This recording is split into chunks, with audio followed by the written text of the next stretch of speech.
नमस्कार, बहुत स्वागत है आपका। हर खबर देख रहे हैं आप और मैं हूं आपके साथ शाहनवाज मिर्जा। अंबाला छावनी में केंद्रीय सामाजिक न्याय एवं अधिकारिता राज्य मंत्री रामदास अठावले अंबाला पहुंचे। यहां पत्रकारों को सरकार की उपलब्धियों के बारे में बताया गया।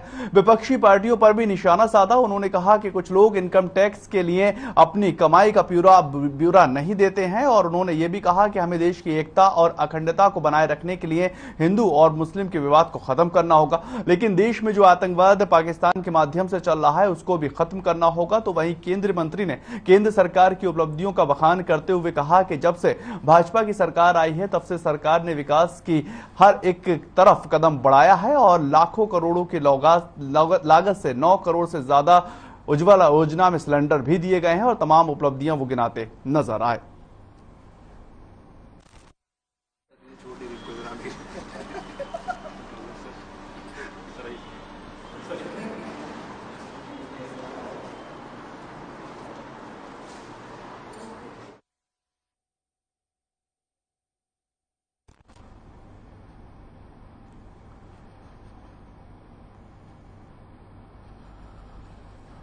उधर अंबाला में हरियाणा मेडिकल काउंसलिंग कार्यक्रम में यमुनानगर के सीएमओ डॉक्टर मनजीत सिंह पहुंचे हैं और इस दौरान भारत में फैल रही बीमारी मंकीपॉक्स के बारे में बातचीत करते हुए उन्होंने बताया कि यमुनानगर में मंकीपॉक्स की अफवाह है, अभी तक उसकी कोई भी पुष्टि नहीं हो पाई। साथ ही उन्होंने ये भी कहा है कि मेरे पास अभी आइसोलेशन वार्ड में 2 बच्चे एडमिट हैं जिनकी उम्र 2.5 और 1.5 साल है। उन बच्चों को करीब 12 से 13 दिन से बुखार आया था और शरीर पर चकेते पड़ने लगे थे। फिलहाल बच्चों को आइसोलेशन वार्ड में रखा गया है और प्रोटोकॉल के अनुसार उनका इलाज चल रहा है। उन्होंने यह भी बताया है कि मंकीपॉक्स को लेकर हाई अलर्ट कर दिया गया है और संदेह के आधार पर उनका सैंपल लिया जा चुका है और दिल्ली एम्स में जमा करवाया गया। जब तक उनकी रिपोर्ट कंफर्म नहीं हो जाती है तब तक उन्हें आइसोलेशन में ही रखा जाएगा।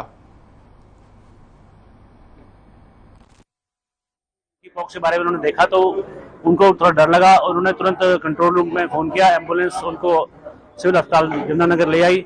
मैं तुरंत वहां पहुंचा, मेरी टीम वहां पहुंची। हमने एग्जामिन किया, हमने लोगों की सलाह ली, हमने स्टेट बॉडी की सलाह ली, हमने आईडीएसपी की टीम की सलाह ली। मैंने अपने जितने सर्कल में जो मेरे स्किन वाले डॉक्टर्स थे उनसे सलाह ली। प्राइवेट के स्किन डॉक्टर को बुलाया गया क्योंकि हमारे पास सिर्फ जगाधरी यमुनानगर डिस्ट्रिक्ट में कोई स्किन स्पेशलिस्ट सरकारी सेवाओं में नहीं है, तो एक प्राइवेट स्किन स्पेशलिस्ट को बुलाया गया और बच्चों को एहतियातन आइसोलेशन वार्ड में रखा गया है और उनका इलाज एज पर प्रोटोकॉल जो चलना चाहिए वो चल रहा है।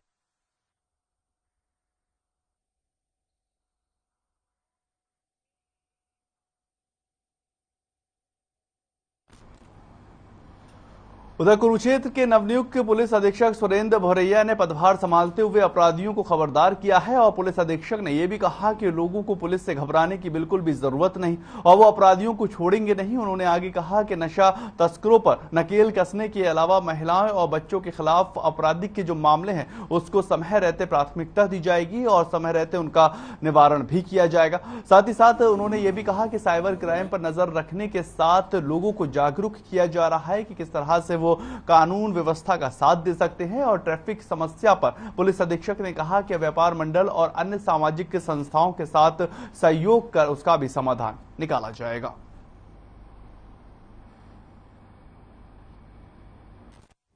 डिस्ट्रिक्ट कुरुक्षेत्र में एसएसपी ज्वाइन किया है और जैसे जो चैलेंजेस हैं जो जनरली पुलिस डिपार्टमेंट के रहते हैं उन सभी को जो है एक बार स्टडी करके क्या क्राइम पैटर्न है और कैसे जो हमारे पास रिसोर्सेज हैं जो अवेलेबल उसका कैसे बेस्ट उसको यूटिलाइज किया जाए, जितनी मैन पावर है और रिसोर्सेज हैं। बाकी क्राइम का जो पैटर्न है एक बार देख के उस हिसाब से स्ट्रैटेजी सभी एसएचओज और जो हमारे गस्टडी अफसर्स हैं उनके साथ मिलके एक प्लान करेंगे।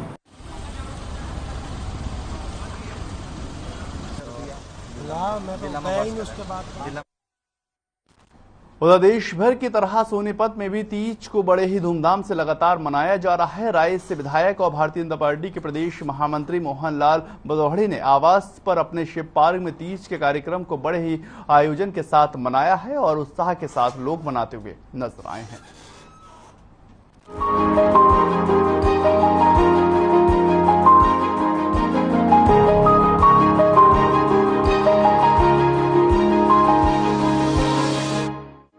विधायक बड़ौली की धर्मपत्नी गीता के नेतृत्व में तीज महोत्सव बड़ी धूमधाम से मनाया गया। तीज महोत्सव में महिलाओं ने भी बढ़ चढ़कर हिस्सा लिया। सबने मिलकर पारंपरिक तरीके से तीज को धूमधाम से मनाया।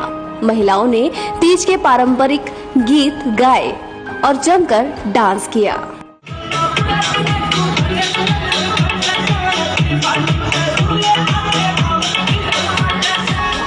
हाँ जी, आज हम अपने पुराने कल्चर के बारे में बच्चों को दिखाना चाहते हैं, क्योंकि बच्चे हमारे भूल चुके हैं हमारा पुराना कल्चर क्या था, और इसलिए हमने पुरानी ड्रेसें पहनी है। ये हमारे हरियाणा की मेन ड्रेस होती थी बड़े बुजुर्गों की। पहले शादियों में भी ये डाली जाती थी। और 107 जन्म लेने के बाद पार्वती माँ ने शिव जी को पति के रूप में पाया था, इसलिए ये तीज का त्योहार मनाया जाता है। एक दिन मैं अपनी पोती से जिक्र करने लगी, बेटे तीज आने वाली है, तो मेरी पोती ने कहा दादी तीज क्या होती है। उसी दिन मैंने सोच लिया था मैं अपनी पोती को जरूर तीज के बारे में बताऊंगी, और कुछ ना कुछ हम करेंगे जैसे हमारे छोटे बच्चों को तीज के बारे में पता लगे। आज हमारा मिशन है भाई इकट्ठा हो गए सब हरियाली तीज मनाने का, क्योंकि आजकल के बच्चों को तीज का नहीं पता कि क्या तीज त्योहार, अपने धार्मिक प्रोग्राम क्या होते हैं। तो मेन मकसद यही है भाई अपनी हरियाणवी ड्रेस, हरियाणवी कल्चर, सारा सब कुछ अच्छे से भाई बच्चों को पता होना चाहिए। आजकल की नई मॉडर्न जो युवा पीढ़ी है उनको कुछ नहीं पता भाई क्या है, ये क्या पहनावा है, क्या अपने हरियाणा का क्या कल्चर है, इस त्योहार का क्या मतलब है, भाई ये तीज किस लिए मनाई जाती है। तो आज हम सिर्फ वो सारा सब कुछ करने के लिए और साथ में सब इंजॉय करने के लिए आज इकट्ठा हुए।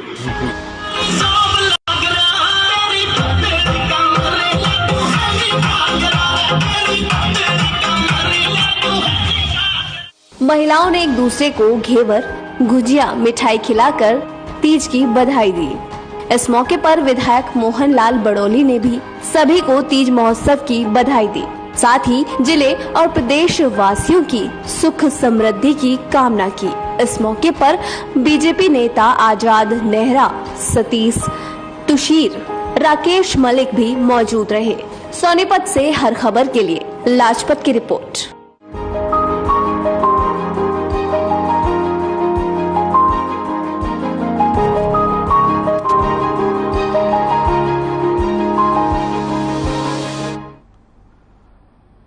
उधर करनाल के सेक्टर 6 स्थित सामुदायिक केंद्र पर हरियाली तीज का पर्व मनाया गया है और कार्यक्रम में मुख्य अतिथि के तौर पर मेयर रेणुबाल गुप्ता ने विशेष तौर पर शिरकत हासिल की। हरियाणा तीज पर्व में महिला पार्षद सहित महिलाओं ने काफी संख्या में बढ़ चढ़कर भाग लिया है और पर्व को लेकर महिलाओं में काफी उत्साह देखने को मिला। महिलाओं ने मेयर संग डीजे की धूम पर जमकर डांस किया है और एक दूसरे को तीज के पर्व की बधाई देते हुए नजर आए हैं।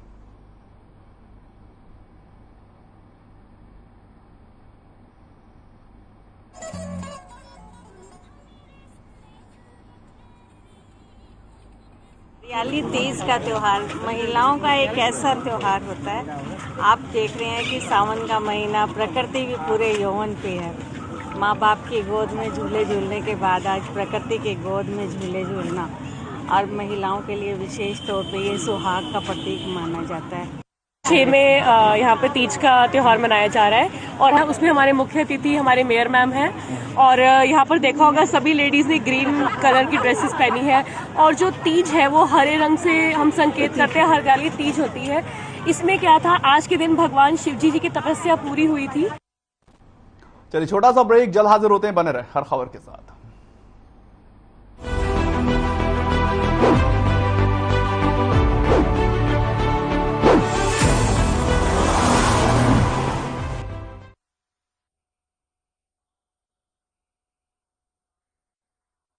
सब कुछ आजमाया और तब मैंने माना कि सिर्फ सच्ची सहेली ही है महिलाओं के उन मुश्किल दिनों की हर समस्या, जैसे कठिन दर्द, अनियमितता, खून की कमी, थकान व कमजोरी जैसी सभी प्रॉब्लम्स के लिए नंबर 1 औषधि एवं टॉनिक। पंजाब है जसप्रीत का ठिकाना, मुंबई है आदर्श का आशियाना, केरल का गोविंद निवासी, कोलकाता में जन्मे है काशी। हर हिंदुस्तानी की शान ARB बियरिंग्स, जोड़े सारा Hindustan. Hey mom! Hey, look! I can download a song really fast. I can make dosas faster. Must be joking. Bus 3 easy steps. Mix with water, spread batter, fry. गाना डाउनलोड हुआ? नहीं, पर तब तक मैं इडली बनाती हूँ। हमने बनाया किड्स से। अगर आप पत्रकारिता के क्षेत्र में करियर बनाना चाहते हैं तो हम सिखाएंगे आपको इलेक्ट्रॉनिक मीडिया के हर गुण। जल्दी करें, साधना एकेडमी फॉर मीडिया स्टडीज में एडमिशन शुरू हो चुके हैं। सिर्फ कुछ ही सीटें बची हैं, तो देर बिल्कुल न कीजिए। हमारा कॉन्टैक्ट नंबर है 9999131700, 9999131800, या फिर आप हमारी वेबसाइट www.sadhnamedia.com पर विजिट कर सकते हैं। आप हमें noida.sams@gmail.com पर ईमेल भी कर सकते हैं। 100% जॉब प्लेसमेंट की गारंटी। आज ही संपर्क करें। अरे रंगों का उमंगों का, अरे रंगों का उमंगों का जज्बा का रुकता है। मन साफ है तेरा अंदर तो बाहर दिखता है। हर रिश्ते का एहसास रखते हैं, हर घर में अपनी पहचान खास रखते हैं। हम निर्मा एडवांस हैं, मन की तरह कपड़े भी साफ रखते हैं। निर्मा एडवांस। पंजाब है जसप्रीत का ठिकाना, मुंबई है आदर्श का आशियाना, केरल का गोविंदन निवासी, कोलकाता में जन्मे है काशी। हर हिंदुस्तानी की शान, ARB बियरिंग्स जोड़े सारा Hindustan. Hey mom, hey, look, I can download a song really fast.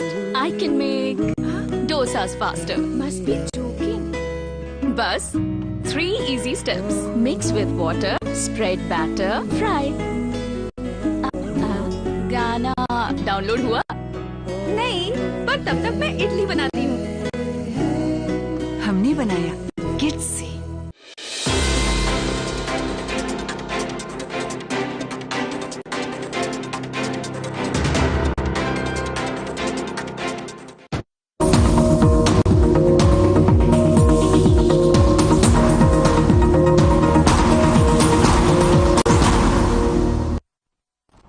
Break के बाद आपका स्वागत है। आगे बढ़ेंगे, बात करेंगे फरीदाबाद की राजीव कॉलोनी में किराएदार से किराया मांगने पर मकान मालिक और उसकी बीवी को पीटने का मामला निकलकर दरअसल सामने आया है। आपको बताएं कि किराएदार राजू और उसके करीब 1 दर्जन साथियों ने मिलकर मकान मालिक प्रवीण कुमार के साथ मारपीट की। इसके बाद घायल ने अपना प्राथमिक उपचार और MRI करवाने के बाद मामले की सूचना पुलिस को दी है। और वहीं सूचना जब कार्रवाई की गई तो नतीजा ये मिला कि आरोपी ने पुलिस को शिकायत देने के बाद शिकायतकर्ताओं को फिर से उसी के घर में जाकर जमकर पीटा है। और इस मारपीट में शिकायतकर्ता प्रवीण कुमार को गंभीर चोटें आई हैं। और घटना के बाद रविवार को फिर से घायल को बल्लभगढ़ के सिविल अस्पताल लाया गया, जहां पीड़ित का इलाज लगातार जारी है।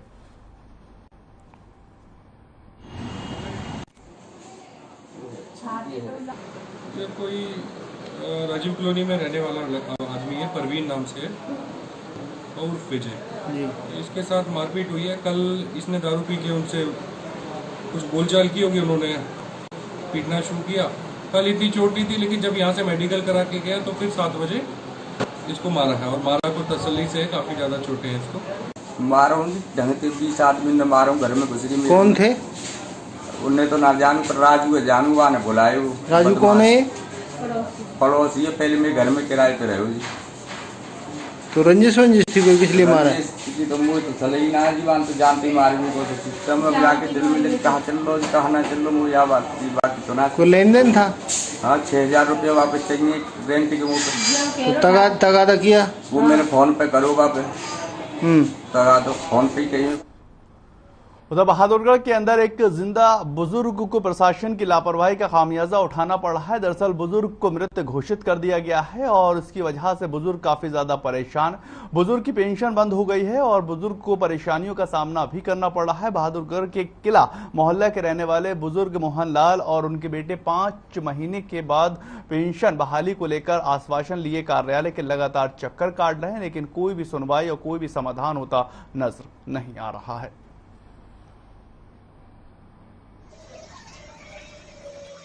मैं भी जिंदा हूँ और मेरी इतनी उम्र है, 100 साल के करीब है, और अधिकारियों से मैं कई दफा मिल चुका हूँ, कोई सुनवाई नहीं है वैसे। और मैं गरीब आदमी, मैंने कर्जा देना है लोगों का, कैसे दूंगा मैं वैसे कि आप यानी कि मर चुके हो वैसे। जिंदा आदमी को मरा हुआ दिखा? हाँ, मरा हुआ दिखा दिया, जिंदा आदमी को मार दिया वैसे। मुझे ऐसी पेंशन की जरूरत है, मारो मत मुझे वैसे। झज्जर में एप्लीकेशन में लिख कर देकर आया था, उन्होंने कहा था 1.5 महीने में हो जाएगा। उस बात को भी 2 महीने से ज्यादा ही हो गया जी। और मेरे हिसाब से कोई एप्लीकेशन वहाँ रखी रखाई रहेगी, या क्या है क्या नहीं, कोई सुनवाई नहीं है जी। वैसे कहने का मतलब पता नहीं कब से ले रहे हैं जी। छोटे थे हम, जब बुढ़ापा पेंशन जब स्टार्ट हुई थी तब देवीलाल जी के राज में, तब से ले रहे थे जी। 100 रुपए से स्टार्ट हुई होगी, तो अब जो मिल रही है वो कहने का मरा हुआ घोषित बता दिया और बंद कर दीजिए। आज 5वां महीना लग। उधर आज के आधुनिक के युग में भी दहेज के मानव अपने पैर पसारते हुए लगातार नजर आ रहे हैं। झज्जर के बागपुर गांव में एक विवाहित ने दहेज प्रताड़ना से तंग आकर फांसी का फंदा अपने गले में लगाकर आत्महत्या कर ली।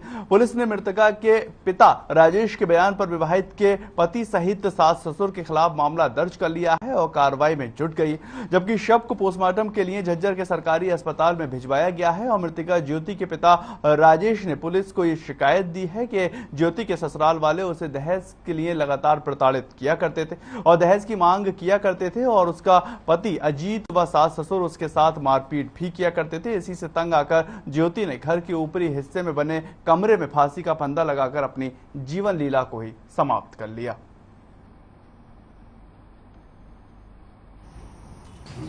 कल दिनांक 30/7/22 को थाने में सरपंच बागपुर का फोन प्राप्त हुआ कि मेरे पड़ोस में एक महिला ने फांसी लगा दी।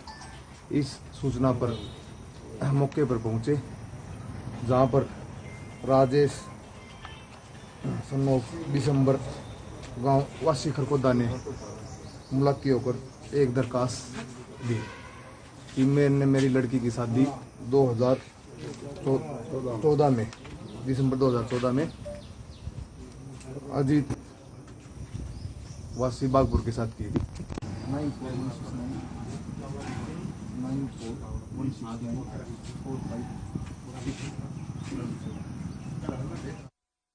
उधर अंबाला में हरियाणा मेडिकल काउंसिल कार्यक्रम में यमुनानगर में सीएमओ डॉक्टर मनजीत सिंह पहुंचे हैं और इस दौरान भारत में फैल रहे बीमारी मंकी पॉक्स के बारे में बातचीत करते हुए उन्होंने बताया कि यमुनानगर में मंकी पॉक्स की अफवाह है, अभी तक इसकी पुष्टि नहीं हो पाई। साथ ही उन्होंने ये भी कहा कि मेरे पास अभी आइसोलेशन वार्ड में 2 बच्चे एडमिट हैं जिनकी उम्र करीब 2.5 और 1.5 वर्ष है और उनको करीब 12 से 13 दिन से बुखार आ रहा। उनके शरीर के ऊपर चकेते भी पड़ रहे हैं। फिलहाल बच्चों को आइसोलेशन वार्ड में रखा गया है और प्रोटोकॉल के अनुसार उनका इलाज किया जा रहा। उन्होंने बताया कि मंकी पॉक्स को लेकर हाई अलर्ट जारी कर दिया गया है और संदेह के आधार पर उनका सैंपल लिया जा चुका है, जिसको दिल्ली एम्स में जमा करवाया गया। जब तक उनकी रिपोर्ट कंफर्म नहीं हो जाती है तब तक उन्हें आइसोलेशन में ही रखा जाएगा।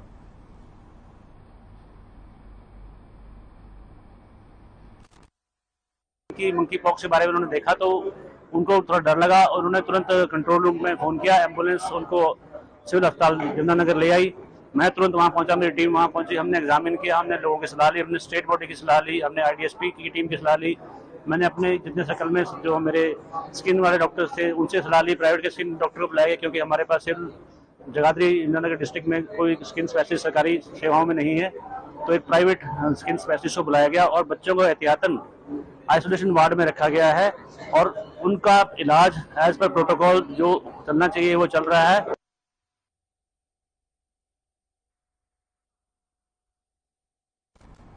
खबर बहादुरगढ़ से आ रही है, जहां खिलाड़ियों के नशे के दूर रखने के लिए भारतीय ओलंपिक संघ के पूर्व महासचिव ललित भनोट के जन्मदिवस के अवसर पर 13वीं रन अगेंस्ट डोप रेस का आयोजन किया गया है और इस कार्यक्रम में बतौर मुख्य अतिथि पद्मश्री और अर्जुन अवार्डीय पंजाबी पुलिस के एसपी सुनीता रानी ने शिरकत हासिल की।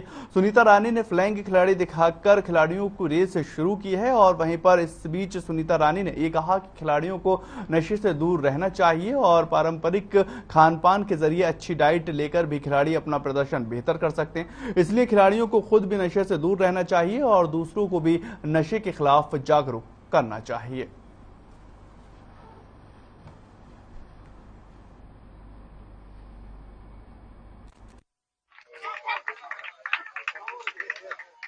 सबसे पहले तो मराठी साहब का धन्यवाद करना चाहूंगा, जो कि इन्होंने एक जन्मदिन के तौर पर 13th रन अगेंस्ट ड्रॉप के एक ये जो मुहिम चलाई है, जिसमें आपको पता कि आज हमारा हरियाणा हरियाणा क्या पूरा देश हमारा नशे की चपेट में आ रहा है। तो सभी खिलाड़ियों से मैं गुजारिश करता हूं कि आप डोप की तरफ ध्यान ना देकर अपनी कड़ी मेहनत करें ताकि आप और भी आगे बढ़े। पर जैसे जो अपना टारगेट है उसके ऊपर नहीं पहुंच जाते उतनी देर, खिलाड़ियों को यही है कि अपने टारगेट से नहीं भटकना। क्या कहना है? एकेडमी के जैसे प्राइवेट जैसे खोली गई है उसमें तो सारी सुविधा होती है, लेकिन जो सरकार की तरफ से है वैसे आजकल तो बहुत ही डेवलपमेंट हो चुकी है हरियाणा में, तो काफी खिलाड़ी हैं जो आगे आ रहे हैं।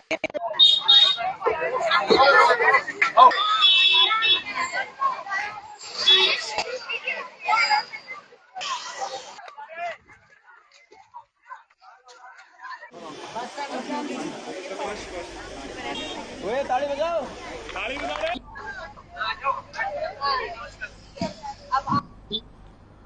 उधर फरीदाबाद के सुहाना रोड स्थित झुग्गी और खोखा तोड़ने के विरोध में लोग प्रदर्शन करते हुए नजर आए हैं। आपको ये बताएं कि बीते कल यानी कि अचानक से झुग्गियों के आसपास बने खोखों को तोड़ दिया गया, जिसके चलते सैकड़ों परिवार बेघर होते हुए नजर आए, बल्कि कुछ लोग बेरोजगार भी हो चुके हैं और इसका लोगों ने विरोध करते हुए सुहाना रोड जाम भी कर दिया है और सरकार के खिलाफ जमकर नारेबाजी की। प्रदर्शन कर रहे लोगों ने आरोप लगाते हुए कहा है कि शराब माफियाओं के इशारे पर यहां पर तोड़फोड़ की जा रही है ताकि शराब माफिया ठेके के साथ गुरुग्राम की तर्ज पर ठेका और आहाना बढ़ा सके। आपको बताएं फिलहाल प्रदर्शन कर रहे लोगों ने मांग ये की है कि उनकी झुग्गियों को खोखों को वहीं रहने दिया जाए और यहां से किसी भी कीमत पर नहीं जाएंगे। उन्होंने कहा हम यहीं पर जिए हैं और यहीं पर मरेंगे।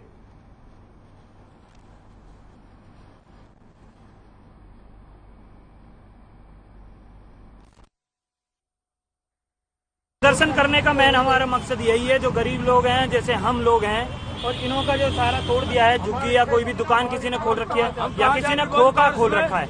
हमको बहुत टाइम हो गया है यहाँ पे, 15 साल हो गया है, जिससे हमारा रोजगार चलता है। ठीक है, हमारे घर की रोटी इसी से चलती है। आज ही अगर तोड़ देते हैं, उससे बोलते हैं कि भैया एमसीएफ वालों ने तोड़ा है या हुड्डा वालों ने तोड़ा है, तो उसका पहले कोई वो होना चाहिए ना, लेटर वगैरह का, भैया ये वहाँ से लेटर आया है हमें तोड़ने के लिए। गरीब आदमियों को उजाड़ा जा रहा है और इनको जो काफी टाइम से यहाँ रह रहे थे लोग, तो इनको एजुकेट रहने दिया जाए तो पहले बताना चाहिए था तोड़ने से पहले। इनको कोई इन्फॉर्मेशन नहीं दिया और तोड़ दिए।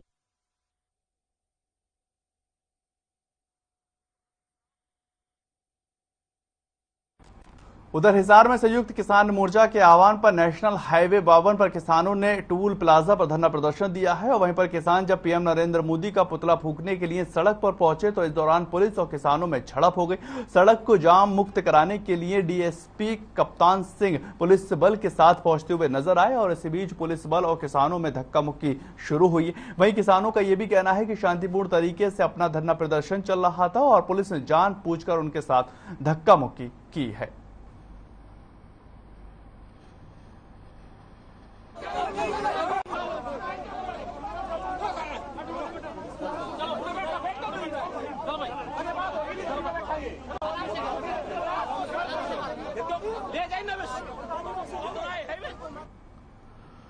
चलिए फिलहाल इस बुलेटिन में इतना ही। ताज़ा खबरों के लिए आप लगातार देखते रहें हर खबर।